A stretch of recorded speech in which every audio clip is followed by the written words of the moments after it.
Hey, salut, c'est Jay. Aujourd'hui, comme promis, j'ai reçu mes appareils. Ça va être une petite review, explication de qu'est-ce que j'ai, pourquoi j'ai choisi ça, puis qu'est-ce que ça fait. À tout de suite.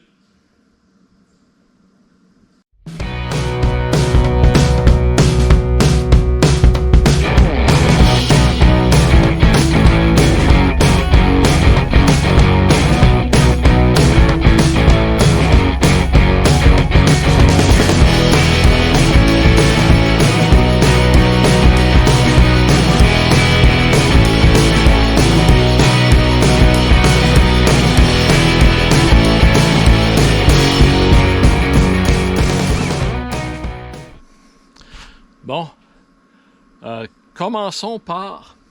Tu sais, moi je suis... j'aime bien dire généralement les vraies choses. J'essaie de surveiller mon langage le plus possible quand je parle à la caméra. Tout ça, c'est différent, comme n'importe quel Québécois, je pense. Anyway, d'une manière ou d'une autre, quand c'est très très bien, c'est important de le dire. Puis quand c'est mauvais, c'est important de le dire. Puis quand c'est très mauvais, ben c'est encore plus important de le dire. Donc, je vais garder le meilleur pour la fin. Puis on va commencer par parler de cette petite boîte-là ici.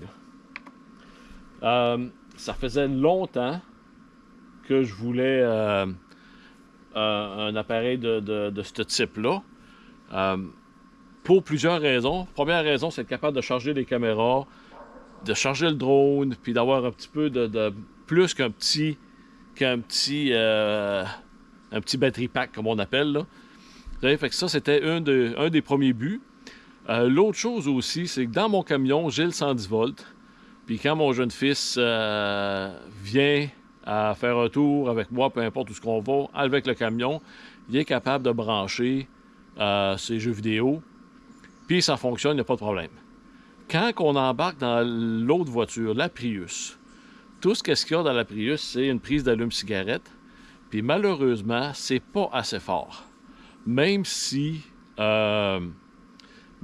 on installe un inverter là, pour prendre un convertisseur d'allume-cigarette à courant AC de maison, c'est toujours pas assez fort. Donc, une petite bébelle de même, je me suis dit, on part en voyage, il s'assuit en arrière, puis il est capable de se plugger, il est capable de faire ses affaires pendant le temps qu'on voyage au moins. Donc, après plusieurs recherches, je suis allé avec la marque Blue Yeti, si on le prononce en français, mais c'est Blue Yeti, en pensant que je faisais une excellente affaire, les reviews étaient bonnes et ainsi de suite. Donc, la semaine dernière, voilà une semaine de ça, première des choses, ça a pris... On va commencer par, c'est Blue Yeti Canada, supposément au Canada. Je comprends qu'ils ont un entrepôt à Markham, en Ontario. Le numéro de téléphone, quand c'est le temps d'appeler, c'est en Colombie-Britannique. Puis, pour une raison ou pour une autre, si on demande des choses par messagerie, c'est minimum 12 heures de différence. Donc, c'est sur l'autre côté de la boule, qui est probablement en Chine à quelque part. Anyway. Donc, ça a pris un bon 2 semaines avant que ça soit shippé, avant que ça soit expédié. Un autre 4 jours avant de le recevoir de Markham en Ontario. Puis, je le reçois, la batterie était à peu près à 39%, peu importe, c'est normal, c'est complètement neuf. Ça venait, moi j'ai acheté le kit que ça venait avec le câble, le panneau solaire que vous avez vu ici à l'arrière tantôt, là je l'ai installé un peu plus loin. Le câble d'allume-cigarette et le câble pour brancher l'allume-cigarette ici, là, puis le câble pour brancher dans le mur, là, comme n'importe quel plug de courant. Donc, moi, contrairement à mes habitudes, je vais ouvrir le manuel d'instruction, faire un petit peu de lecture, on vérifie un peu qu'est-ce qui se passe, puis c'est dit juste de le brancher pour le charger pour la première fois. Donc, je branche, ça commence à charger. Environ 10 minutes plus tard, après l'installation de l'application. L'application est très bien, par exemple. Je dois dire, l'application est très complète, très bien. Mais environ 10 minutes après avoir branché, j'ai un message. Je vais voir c'est quoi. erreur 002, surchauffe de l'appareil. Fait que là, j'ai dit, c'est surprenant. Je mets ma main sur le dessus. Effectivement, c'était très chaud. Il y a un ventilateur dans le côté. Le ventilateur ne tourne pas. Ici, à l'avant, il y a une icône qui vient. Là, on l'a pas parce que c'est pas en charge, mais il y a une icône qui allume pour dire quand le ventilateur est supposé d'allumer. Et malheureusement, le ventilateur ne fonctionne pas. Donc, mon appareil, si je veux recharger avec l'électricité normale de la maison, ben ça surchauffe, puis ça cesse de charger. J'essaie de communiquer avec la compagnie, j'envoie un message, parce qu'on peut envoyer un message avec l'application qui avec l'erreur. J'envoie un message, pas de réponse. Je renvoie un email, pas de réponse. J'envoie un autre message, puis un message automatique me répond disant que si j'envoie trop de messages, ma priorité de réponse va être encore plus longue. Ah! OK. Fait que là, il se passe 4 jours, là. À un moment donné, j'ai 4 jours depuis mon dernier message. Toujours pas de réponse. Pourtant, c'est marqué dans leur politique qu'ils répondent à tout message de support à la clientèle dans les 24 heures. Donc, hier, finalement, j'ai dit, bon, ben, je vais les appeler. J'appelle. Je pogne quelqu'un quelque part en Colombie-Britannique qui me dit, ah, OK, on va escalader ça au service de soutien. Puis, ça raccroche. Je dis, ah, OK. Je rappelle et je demande, je pogne la même personne, puis je lui demande, est-ce possible de parler à quelqu'un du soutien maintenant? Fait que là, elle dit non, c'est pas possible, les heures fonctionnent pas avec les nôtres ici. Et elle raccroche, automatique. Pas de bonjour, rien du tout. Donc, je renvoie un autre email. Mais un email poli, mais ferme, à propos de leur service à la clientèle. Puis finalement, ce matin, je me réveille. J'avais un email qui est rentré à 2h et quelque chose de la nuit, me demandant une vidéo de qu'est-ce qui ne fonctionne pas, avec le code d'erreur. Fait que c'est ce que j'ai fait. Je les ai renvoyés tout ça et j'attends encore.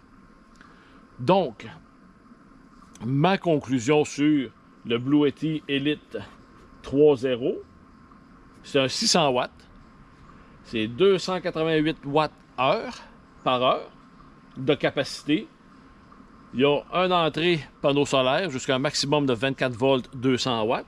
Moi, j'ai un panneau solaire 100 watts qui venait dans mon... avec. J'ai une prise d'allume-cigarette, 2 autres prises DC 8 ampères. Cette étiquette-là est étonnante. J'ai une USB-C 140 watts, 2 USB-A 15 watts standard, puis un autre USB-C 100 watts, 2 prises 110 600 watts, et il y a un mode booster qu'on peut aller jusqu'à 1200 watts, si on veut, pendant une courte période de temps. Fait que moi, je me suis dit, ça va être parfait. T'sais. Sauf que, malheureusement, je l'ai reçu défectueux. Puis la compagnie, avoir su que le service à clientèle était aussi médiocre, j'aurais acheté quelque chose d'autre, ailleurs. J'aurais acheté un EcoFlow, qui ont des très bonnes reviews aussi, un petit peu plus cher que celle-là pour à peu près les mêmes choses, mais le service à clientèle, apparemment, il est vraiment exceptionnel. Il y a d'autres marques aussi connues que je connais pas parce que je suis nouveau avec ce genre d'affaires-là, mais je connais les EcoFlow, puis ce modèle-là, puis qu'est-ce que tu veux? Vraiment, vraiment désappointé du service à la clientèle et surtout de la machine. C'est ça mon petite chose, parce que théoriquement, c'est supposé d'être... Ça prend jusqu'à 1 heure avec la prise 110 pour recharger jusqu'à 80%. Avec le panneau solaire, là présentement, c'est extrêmement nuageux. J'ai des arbres géants, fait que ça me donne juste 4 watts. Puis il y a 0 charge quand c'est 10 watts ou moins. Donc ça prend minimum 10 watts du côté de panneau solaire pour avoir une charge. Puis l'application, comme je disais tantôt, est vraiment bonne. L'application, c'est que ça donne les entrées AC ou DC du panneau solaire, puis ça donne le nombre de watts, le nombre d'heures qui restent la pourcentage de la batterie, configuration, plein de choses. Ça peut servir aussi de batterie backup pour ordinateur ou une pompe ou des choses du genre en cas de perte de courant, là, quand ça fonctionne. Hein, quand ça fonctionne bien, puis quand la compagnie veut bien coopérer pour échanger un appareil défectueux. Ce qui n'est pas mon cas pour l'instant, mais j'y travaille. Anyway, fait que dans le fond, ça devrait être une très bonne petite machine. Mais, comme je disais tantôt, malheureusement, puis elle n'aime pas ça. Puis elle peut être Bluetooth, elle peut être Wi-Fi aussi. Donc, ces petites conclusions de cette machine-là, malheureusement, je vous dirais d'acheter une autre marque. Tout juste à cause du service à la clientèle. Tu sais, j'ai fait ça avec un tracteur. Je voulais acheter un tracteur il y a quelques années. Et j'ai payé plus cher parce que je sais que le service à la clientèle est vraiment excellent. Donc, allez-y donc avec ça. Achetez un EcoFlow ou un autre modèle avec des meilleurs services à la clientèle qui ont vraiment des bureaux puis des représentants vraiment ici au pays et non nécessairement, je sais pas trop où sur la planète, avec des transferts de téléphone, avec juste un entrepôt ici. Là. Ouais, fait que c'était mon petit review du Blue Yeti Elite 30 V2 version 2. Pas trop impressionné pas trop impressionné de la machine parce qu'elle marche pas. Panneau solaire par contre fonctionne très bien. La machine marche pas bien, fonctionne pas bien. Le service à la clientèle médiocre. Bon, ceci étant dit, ça par contre, j'adore. Excellent produit. C'est le Bodega Cooler. C'est comme un réfrigérateur, congélateur, tout en un. On n'a pas besoin de glace. Ça fonctionne avec soit l'adapteur 110 volts qui est fourni avec l'appareil ou la prise allume-cigarette qui est fournie avec l'appareil aussi. J'étais tanné, moi, des glacières avec de la glace dedans. C'est pesant. Puis tu perds la moitié de ta place juste à cause de la glace. Ça vient tout mouiller, ainsi de suite. Fait que donc, à un moment donné, il y a 2-3 ans, j'ai acheté une glacière électrique pour une coupe de 100$, mais c'était un échangeur de chaleur avec un ventilateur dedans. Pas très efficace. Ça garde froid un peu si les choses qu'on met dedans sont déjà froides, mais c'est tout. Puis là, ben, au début de l'été, j'ai vu des gens avec des choses semblables à ça. J'ai commencé à faire des recherches, commencé à préparer un budget, puis là, je me suis dit lequel qui serait le meilleur pour mes besoins à moi.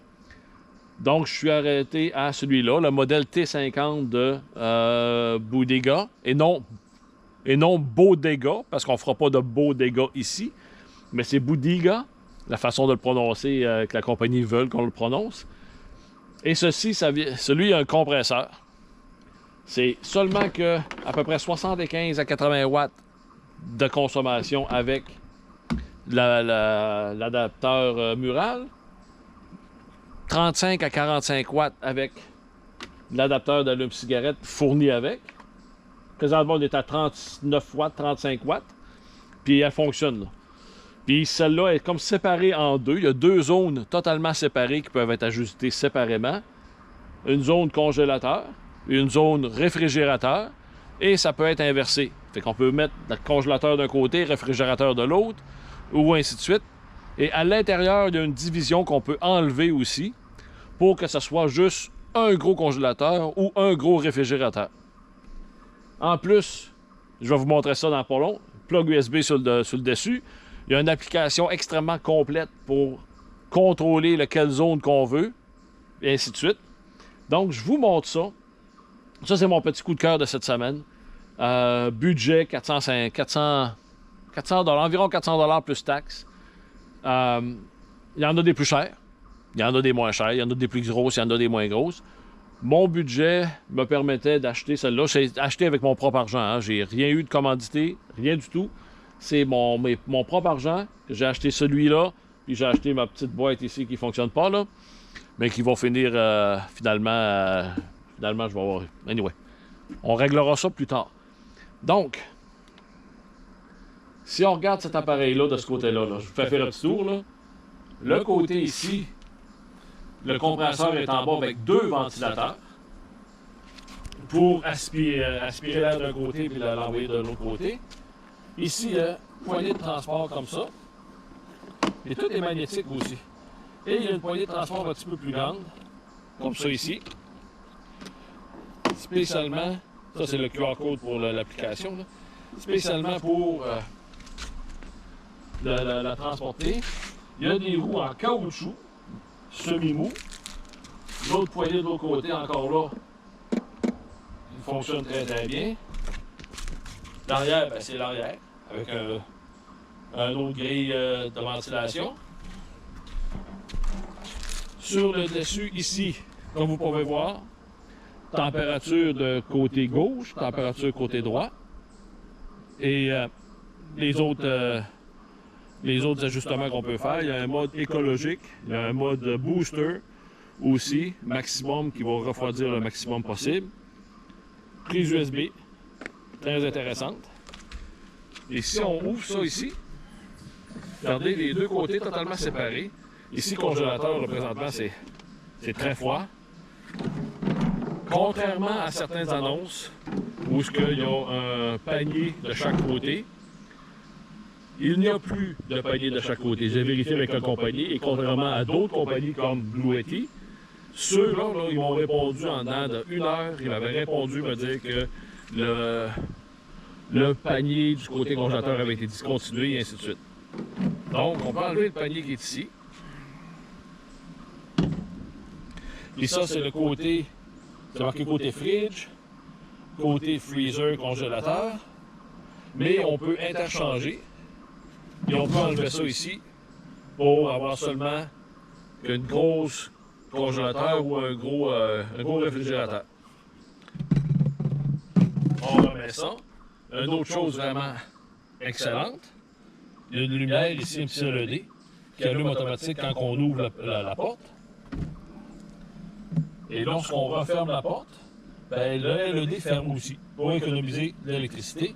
Et dans le fond là, il y a une plug pour un petit bouchon là, pour si jamais ça rose de l'eau, la condensation, ou juste la laver si jamais on fait un dégât dedans.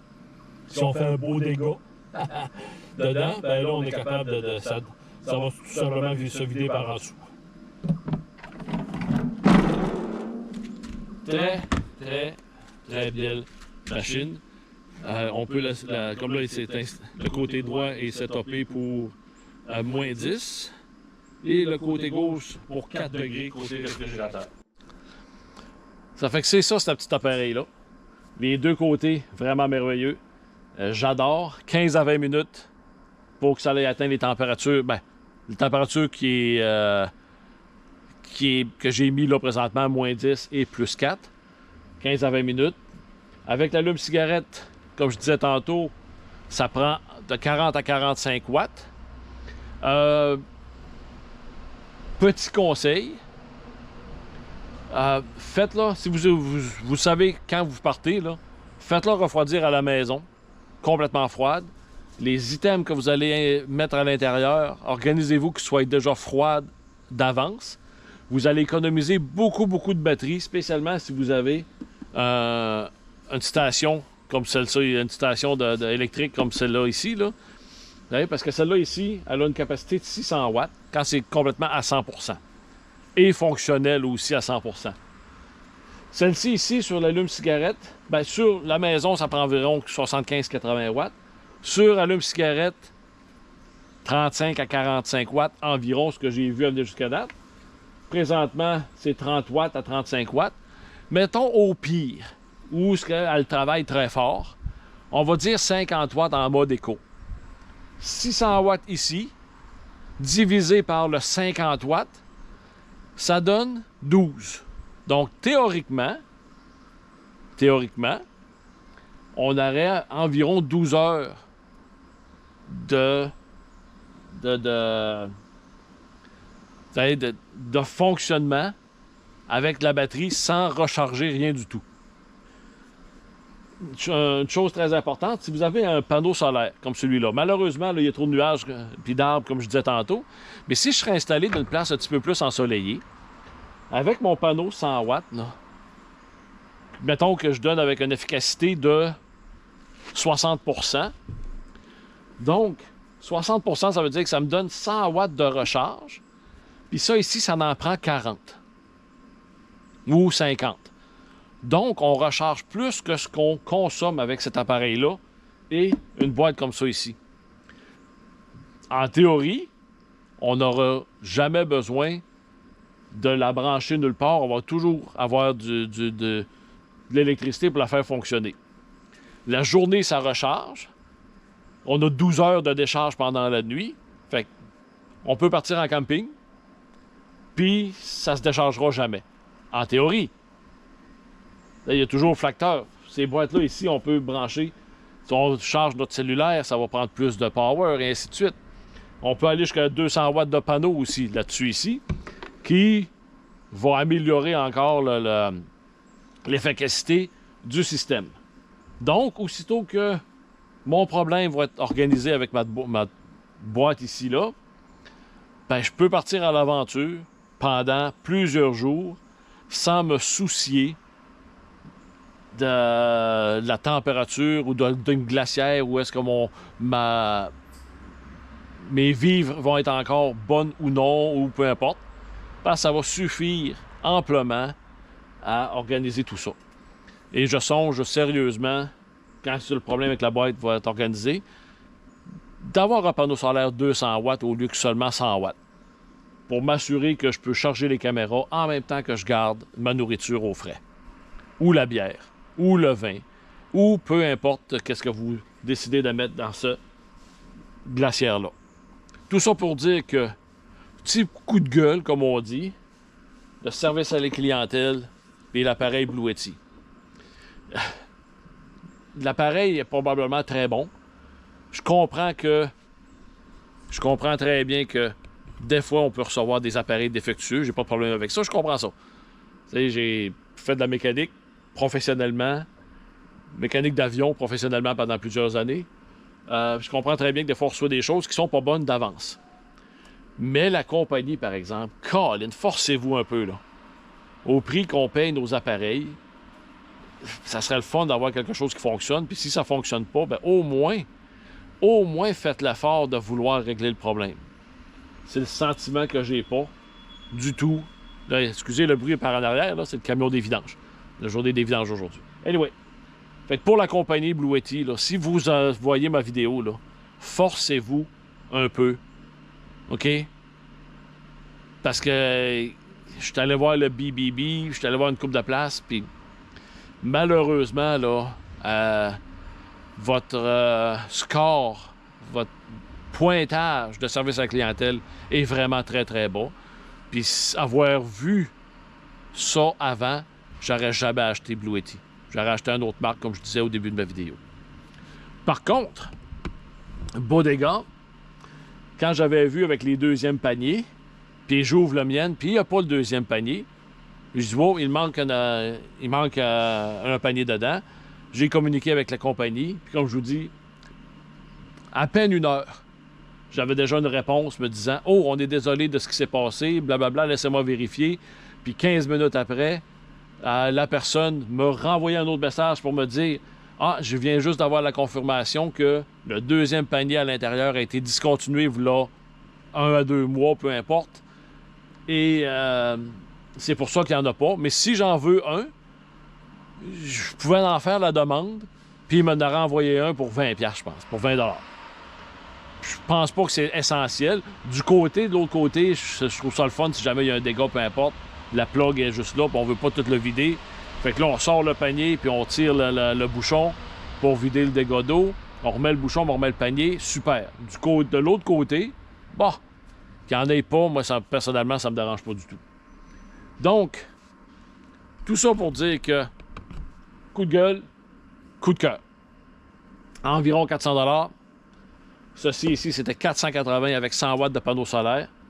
Puis malheureusement, ben, ça vaut pas ça. Je me ramasse avec un presse-papier qui coûte très cher. Puis tout ça, ben, c'était ça ma vidéo d'aujourd'hui. J'espère que vous avez aimé. J'espère que les compagnies vont voir ça aussi.